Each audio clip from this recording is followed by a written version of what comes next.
دوستان، امیدوارم حالتون از حال منم خوبتر باشه. لایک، کامنت، سابسکرایب فراموش نشه. اون زنگوله کوچولو بزنید که از ویدیوی ما با خبردار شید. بچه‌ها امروز اومدیم آموزش این که چطوری در شب‌های مافیا سکه بگیریم. آقا تمام، چطوری در شب‌های مافیا سکه بگیریم. بچه‌ها این ویدیو پارت دومشه و پارت یکم حتما ببینید و بریم واسه کد هدیه ها. خب اول اگه به بالای صفحه نگاه کنید یه 3 نقطه هستش. 3 نقطه رو بزنید. 3 نقطه رو زدید کد هدیه رو میزنید. اولین کد هدیه هم بچه باید دقت کنید انگلیسی باشه. بچه فقط یه چیزی بگم، من چون یه بار زدم و 200 تا گرفتم، هر کدومش 100 تا میده و بچه یه چیزی بگم واسه من دیگه الان نمیاد. فقط یه چیزی بگم بهتون بچه اگه واسهتون نیاد به 80-90-80% میده. من واسه یکی دیگه گوشیم امتحان کردم، به اون یکی گوشیم نداد. ببین حتمیه دیگه، به یه بار نمیده یه بار نمیده، ولی حتما تست کنید.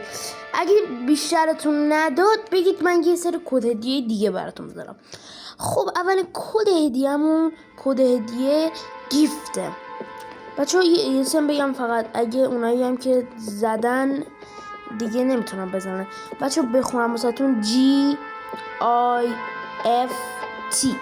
اینو بزنید واسهتون میاره. تایید بزنید. من زدم دیگه، اینو تایید زدید. خب بریم واسه دومیش. آقا دومیش مافیاه.